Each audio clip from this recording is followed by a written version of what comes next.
2 মিনিটে জেনে নিন পশ্চিমবঙ্গ, ভারত ও বিশ্বের সেরা 10টি খবর এবং একটি টিপস।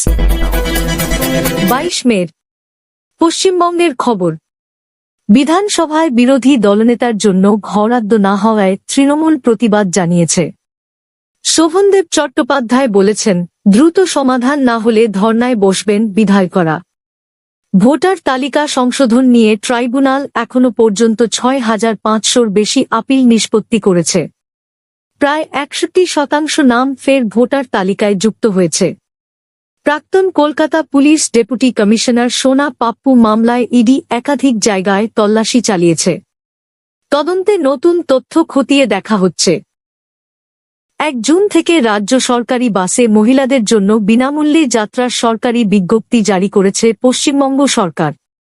বিধানসভায় বিরোধী দলের অধিকার ও গণতান্ত্রিক পরিবেশ নিয়ে রাজনৈতিক চাপানুতোর আরও বেড়েছে। তৃণমূল অভিযোগ করেছে, বিরোধীদের কণ্ঠরোধের চেষ্টা চলছে। ভারত ও বিশ্বের টপ 5 খবর। এনসিইআরটি বইয়ে কার্টুন ব্যবহার ঠিক কিনা তা খতিয়ে দেখতে অবসরপ্রাপ্ত বিচারপতিদের নিয়ে কমিটি গঠনের নির্দেশ দিয়েছে সুপ্রিম কোর্ট। তিশা শর্মা মৃত্যুকাণ্ডে বড় পদক্ষেপ। জবলপুর আদালত চত্বর থেকে তার স্বামীকে হেফাজতে নিয়েছে পুলিশ।